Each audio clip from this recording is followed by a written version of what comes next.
This is a Rogue Media Network podcast. Do you ever have a story that you just can't get out of your head? One that you play the details of over and over with your friends? Well, you've come to the right place. I'm Claire. And I'm Susan. And this is Justice Pending, a weekly true crime podcast where we discuss tantalizing crimes with more questions than answers. Hey everyone, welcome back to another episode of Justice Pending. I'm Claire. And I'm Susan, and today's case takes us deep into the mountains of Colorado and into one of the most puzzling and high-profile missing persons cases of the last 5 years. This is the story of Suzanne Morphew, a mother of two who vanished on Mother's Day 2020, and whose disappearance launched a massive search effort, a troubled investigation, and a murder case that's been built, dismissed, and revived again. With new forensic evidence and her remains finally found, a second indictment has been issued against the prime suspect, her husband, Barry Morphew. But will it stick this time? Let's rewind. Yeah, let's set the stage here. So Barry and Suzanne Morphew were high school sweethearts from small town Indiana. She was the homecoming queen. He was drafted by the Toronto Blue Jays. I mean, this is high school power couple, right? Totally. They both went to Purdue. They got married in 1994 and eventually moved to Colorado in 2018 with their two daughters, Macy and Mallory. So they told friends that they wanted to be closer to Mallory, who was in college, but behind the scenes, things weren't so rosy. Suzanne was texting family about Barry's emotional and physical abuse just days before she disappeared. On May 6, 2020, she sent him a chilling text that read, quote, "I'm done. I could care less what you're up to and have been for years. We just need to figure this out civilly." 4 days later, on Mother's Day, Suzanne is gone. Yeah, that's eerie. Yeah, the timing is so, in your face. This is red flag, you know? It is. And it does start out so storybook, but we all know not every story has a happy ending. So let's go to May 10th, 2020. So we're moving ahead a couple days. Suzanne supposedly goes for a bike ride near the family's home, and by evening, she hasn't returned. So it's actually a neighbor who calls 911. Yeah, and her bike is found down a ravine. Her helmet is discovered the next day, almost a mile away. And there's no blood, no crash site, and no signs of a struggle. And inside Suzanne's Range Rover were her sunglasses, a hydration pack, her license, her credit cards, all untouched. Her phone, though, is missing. This is so reminiscent of Lauren DeMolo. Wow. Right? It's like that idea that you just disappear, right? Everything that you have is left in its place and you're just removed. Yeah, except the phone being missing is the what reminds me so much of it. And it's happening around the same time too. It's kind of creepy. That's true. Yeah, 2020. I remember I was actually in Colorado on location recording for the very first season of Final Days on Earth and the Damien Hurd case. Wow. So it was 2020, right? Yeah. So I had road tripped to Colorado because there were no flights and hotels. Remember, hotels were closed? You couldn't even book a hotel room. Yeah. So, my husband and I drove to Colorado. We brought our camping gear, and we camped out there. Oh, and so I could report. You're scaring me with camping in the Colorado area. Yeah, I know. But we actually came across all of these flyers for Suzanne Morphew. I have pictures, on my phone that I took at gas stations. Wow. They were plastered. They were plastered in downtown Gunnison, which is where, Damien Hurd disappeared from. And it was so desperate. It was a description of her. It was, please, if you have any information, call, there's a reward being offered. It was so sad. And I remember just thinking, gosh, when are we going to get answers about, this woman and what happened to her? And her husband, Barry, actually initially suggested that she could have been attacked by a mountain lion, Huh. which was like just a really specific theory. Yeah. Um, you I mean, know, were there a lot of mountain lions in the area? Is that a thing? I mean, it's a thing in that, they are in Colorado, it's wildlife, but the evidence doesn't line up with that because there's not like torn clothing, there's not blood, there's Oh, not like yeah. Yeah. signs of an animal attack. Like these things don't happen in a vacuum. So investigators actually come out and say that they believe that the bike scene was staged, that she didn't leave her bike there, that someone put it there on purpose to mislead investigators. Well, sure. I mean, how do we know she went for a bike ride at all? Because I mean, Right. it could have brought the whole thing. Yeah. I mean, how do we And why know? is her helmet found a mile away? I mean, it's Yeah. very weird. Very weird. So, of course, you always look at the husband. Yep. And in this case, Barry, her husband's behavior immediately drew attention. So he claims the last time he saw Suzanne was early that morning as he left for a landscaping job in Broomfield, which is about 150 miles away. That seems far, but maybe in Yeah. Colorado it's not. Yeah, I mean, so he was taking this job in another city. He was going there, planning to stay in a hotel. Yeah. But interestingly, Susan, Yes. cell phone data shows that Barry's phone was pinging all over their property that afternoon. Mm, Um, so he wasn't on the road, when as he claimed. So this is another theory that comes out, another wildlife theory. okay. So first it was mountain lions got him. Now Barry says that the reason why his phone was pinging all over their property was that he was chasing chipmunks and shooting them. Chipmunks. Now, Yeah. I have seen a number of chipmunks in my day. They're very Yep. tiny, and I would imagine difficult to shoot, so that to me just seems odd. But I this agree. this chipmunk alibi became infamous. But it actually wasn't the only strange detail. Investigators found a plastic cap from a syringe in their dryer. And they think it was possibly from a tranquilizer dart. Yeah. And they found a spy pen that Suzanne had hidden to capture private conversations. So this whole setup seems very odd. Oh yeah. I mean, this is like out of a true crime novel, right? The idea that they're finding tranquilizer dart accoutrements Yeah. and a spy pen.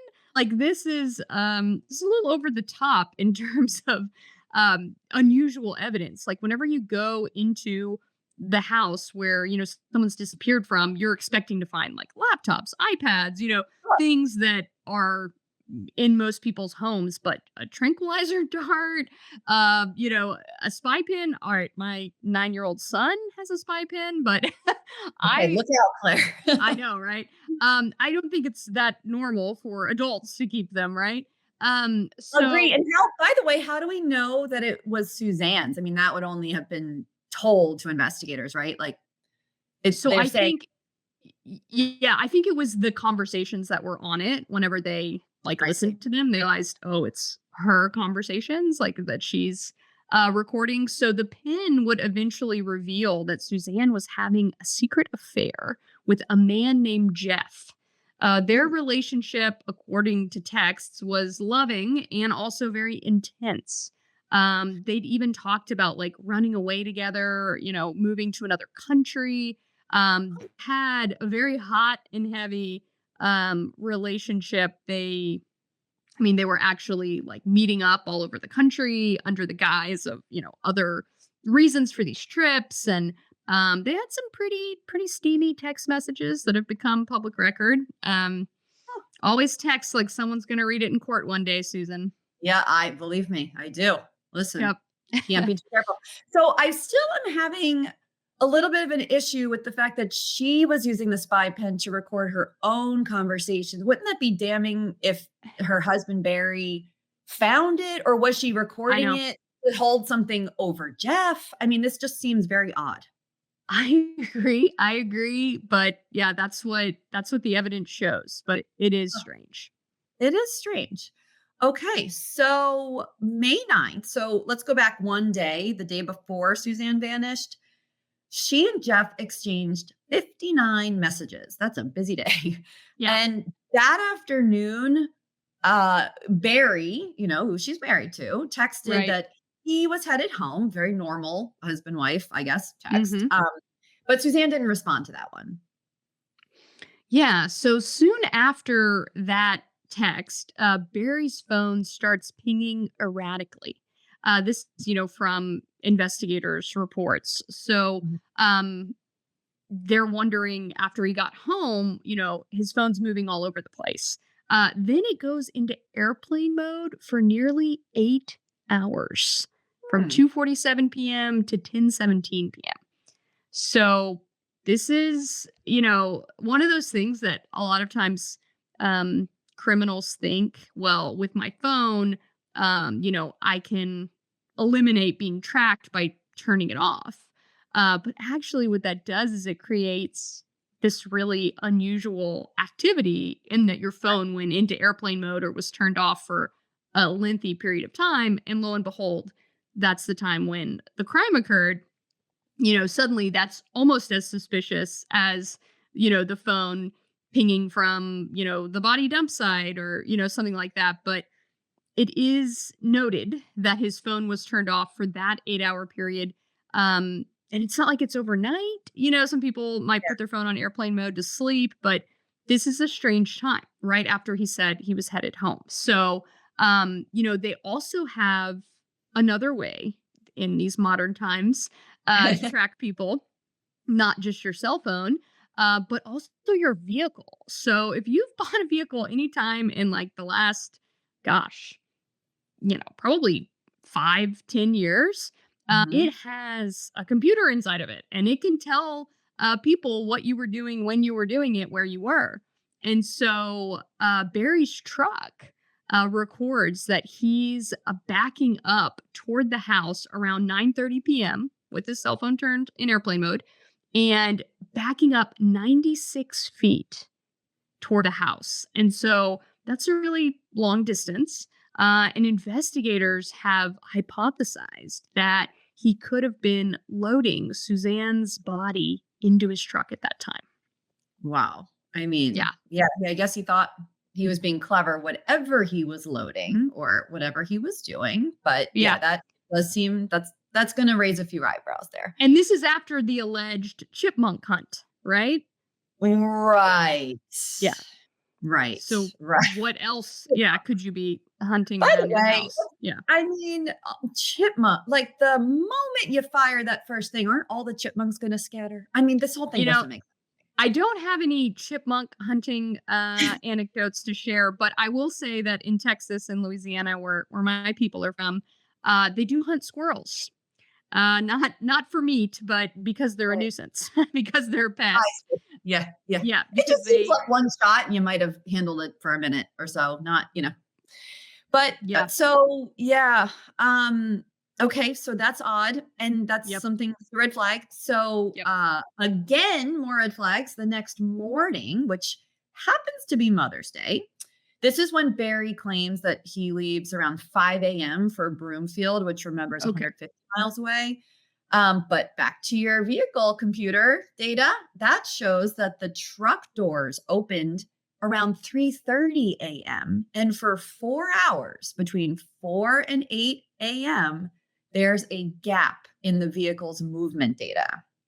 Yeah. So, So what happened in those 4 hours? We don't know for sure. Um, it's more unusual activity. So Barry later told investigators that he saw an elk and uh, took a detour. God, in wildlife, it just keeps love coming up, that. right? Yeah, yeah. But what's interesting about this is whenever he told them, where he took this detour, It happens to be nearby where Suzanne's helmet was found, that bike helmet. Oh, interesting. So, okay. So Barry does, by the way, arrive in Broomfield. So he does make the journey, I guess, with this detour for some more wildlife. But surveillance video does capture him throwing things away in 5 different trash locations. There's a bus stop, a McDonald's, a hotel dumpster, a men's warehouse, a suit store, Yep. and again, back at his hotel. Yeah. So, So this is very strange, right? Barry seems to have an answer for everything, and he says he was just being cheap and not wanting to pay to dump things at a landfill. huh, But the idea that he would go 5 different places, um, you know, it's created a lot of curiosity, and investigators rightly, I think, suspect that there's more to that story, and it doesn't take Sherlock Holmes to put it together that he could be discarding evidence. It's actually very effective way to get rid of evidence is to spread it across multiple dumpsters, which are going to probably be taken away to various landfills before they can be searched. So that is definitely an interesting activity to be partaking in while, on the road. this yeah, while on the road, right? What Yeah. while we know that Suzanne's missing. Yeah. I mean, so meanwhile, remember, that's the same day that allegedly Suzanne goes out for this bike ride. Right. Doesn't come home. Barry's away 150 miles in this hotel, dumping things along the way. And Suzanne's daughters are trying to reach her. I mean, normal, right? Like, Right. where's mom? Calling mom. And Barry calls a neighbor and asks the neighbor to check on Suzanne because she's not answering. So when she can't be found, Barry then asks the neighbor to call 911. Like, he doesn't call 911. Right. Yeah. So that's where that initial call comes in. And back at the hotel, Barry's staying in a hotel room for this business trip, and the hotel staff noted that his room had a strong smell of bleach. Mm, Um, Now that's interesting. mm. Of course, the hotel did have an indoor pool nearby, and the room was located near that pool, and so some some speculation, that makes for a non nefarious explanation would be, well, it's just from the indoor pool. But to this day, the source of that bleach smell remains disputed. Yeah, I think all of these things in totality really alarm investigators. So almost a year later, though, in May, 2021, Barry Morphew is arrested and charged with murder, the murder of his wife, also charged with tampering with evidence and attempting to influence a public servant. That's interesting. Yeah, so he was arrested and charged with this murder, but there is no body at this point. Yeah, that's, Um I remember this being the thing, right? How do you, yes. yeah, Yeah. And some jurisdictions will attempt to try a murder without a body, but it's a very difficult undertaking. And I think, they had a good bit of evidence. They had all this digital data, they had tons of text messages, they had, the vehicle data, this tranquilizer cap, mm, by the way, which had Suzanne's DNA on it. Not Barry's, Suzanne's Suzanne's. DNA. Huh. Yeah. Yeah. So that's interesting. That is. And then Barry also had scratches on his arms. Now, Hmm. remember, he works like in landscaping and outdoors, and Yeah. so, but still, so there's no body, there's no murder weapon. But there was a new twist. Why don't we talk about the DNA that was found in Suzanne's vehicle? Yes. So, plot twist DNA. Of course, they're combing her Range Rover, And there was DNA found in the Range Rover's glove box that didn't match Barry, didn't match her, Jeff, who she's having an affair with. Right. It did match an unknown male connected to 3 unsolved sexual assaults. Yeah, So, this is yeah. crazy. So inside her car, there's this unknown male DNA. It's a partial DNA profile. But suddenly the someone else did it theory is getting new life. So this profile had been developed in sexual assault cases in Chicago, Phoenix, and Tempe, Arizona. So this is really a wild card, showing that, there's another suspect and he's like a really bad dude and he's a huge question mark. Like no one knows who he is. His DNA just keeps showing up in these cases and it's been, flagged. And so even though they don't have an identification, they have it as involved in all these different cases. Yeah, it's certainly something to consider. I mean, I don't know. I kind of look at not benefit of the doubt, that's not the right term, but like, what if she had her car washed and the dude happened to work at that car wash and was doing Oh, the interior cleaning? There's other yes. explanations, and I understand that you want to, look at all the possibilities, but I just think that's very convenient. Yeah, I agree. I agree. It's something that of course the defense jumped all over and the prosecution failed to hand over this key evidence to the defense. Oh, So so that's not. this is really bad behavior and it ends up, the judge sanctions them and 14 of their expert witnesses, for the prosecution were barred from testifying as a result. So this is a huge development in the trial. No, yeah, that seems like, I mean, Barry must have been just, wiping the sweat from his forehead and, Yeah. rightfully so, but his charges were dropped without prejudice in April Yes. 2022. But that really just meant that they could refile if more evidence came to light. So he wasn't totally off the hook. Right. Right. So we should also point out that their daughters, Mallory and Macy, have stood by their dad, Barry, through all of this. So they, came out arm in arm of the courthouse. God, it's such a tragic story all the way around. But Mm. for this period of time, the charges were dropped. He was free. They were continuing to investigate, of course. And then, a huge breakthrough in September 2023. So this is 3 years after Suzanne vanished. Her remains were discovered in a shallow, clandestine grave near Moffett, Colorado. Wow. Now, Moffett, Colorado, to put this in perspective, is about 40 miles south of the Morphew home. And here's the real kicker. Forensics revealed her bones were significantly bleached, suggesting she'd been moved at least once, maybe twice. Yeah, that's really hard to imagine. And it's so unusual. Like, usually, if a body is dumped, maybe the killer goes back, but they don't move it. Yeah, This whole it's an case is effort. just extra, right?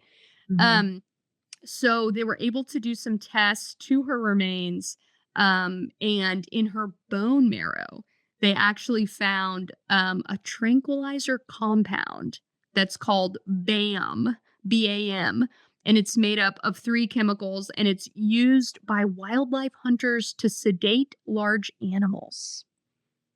Huh. Yeah. So remember that tranquilizer cap? Oh, I do. Yeah, with her Sure do. DNA on it. So Sure it's all do. starting to add up. Yep. And get this. So if you get these type of tranquilizers, you have to there's records. You have to have a prescription to be able to buy it. And the only private citizen in that part of Colorado with a prescription for BAM, Barry Morphew. There it is. Yeah. And I mean, here we go, right? He's going to have his reasons for this because he's a wildlife guy. He's hunting elk. He's, doing things where he would have access to this tranquilizer, and he has a prescription, which is, what's legally required. But I think we see the writing on the wall even more clearly now. Yeah, and so did investigators. So very recently, Barry Morphew was rearrested. This time he's found in Arizona, and he's charged again with Suzanne's murder based on the new forensic findings. Yes, so he's currently being held on a $3 million cash bond. His attorney says the case hasn't changed and that Barry maintains his innocence. Of course he does. Yeah, and he was living in Arizona. He was like using a different name. He was having, a pretty big separation from his former life when he was brought in. Yeah. I mean, why not? My God. Yeah. But Suzanne has a sister, and she says she supports the refiled charges now that Suzanne had been found. I mean, it is interesting that the family had stuck by him previously, but it's sort of hard to ignore this time around. So, there's body, there's forensic evidence, there's a much clearer picture of what may have happened. You have all of this evidence now piling up. Yes. So the road ahead is still long. Barry hasn't gone to trial yet. And we know the defense is going to challenge everything, from the DNA evidence to, the validity of this bone marrow test that they did on Suzanne's remains. So it'll definitely be a legal battle ahead. Yeah. And this time there isn't any confusion of she just ran away with Jeff. There is her body. There's no missing person. We should point out that Jeff had an alibi. He was in another state. He was with his family. This was verified that he was nowhere near, Suzanne when she disappeared. So, yeah. But yeah, I think, this story's certainly not over. No. And will, Suzanne get justice here? That we don't know because Barry Morphew was able to slip out of these charges once. So you wonder, what's going to happen and what is a jury going to decide? This is definitely a new chapter for Suzanne Morphew. Yeah. And will he be tried he'll be tried in Colorado, not Arizona, right? Correct. Yeah, it'll be Colorado. I don't know if they're going to do a change of venue or what, but even if that were to happen, it would just go to another county in Colorado. Yeah. Wow. Yeah. I mean, it certainly is a known case there. So probably difficult to find someone who hasn't been following this. Yes. Yeah. Well, I mean, we're going to stay tuned on this one. And this is a perfect justice pending case, honestly, because this is truly justice currently pending. Very recent case here.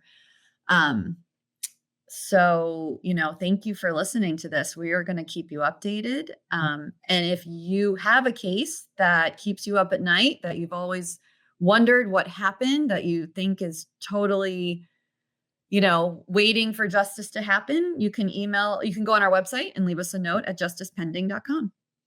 That's right. We get so many great tips on cases from our listeners. So we appreciate each and every one, and we read everyone.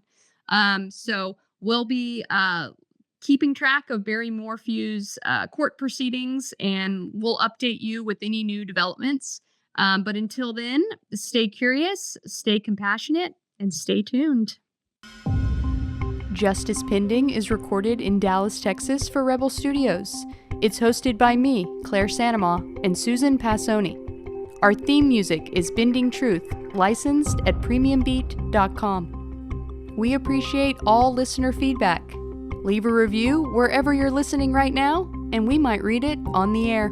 Thanks for joining us.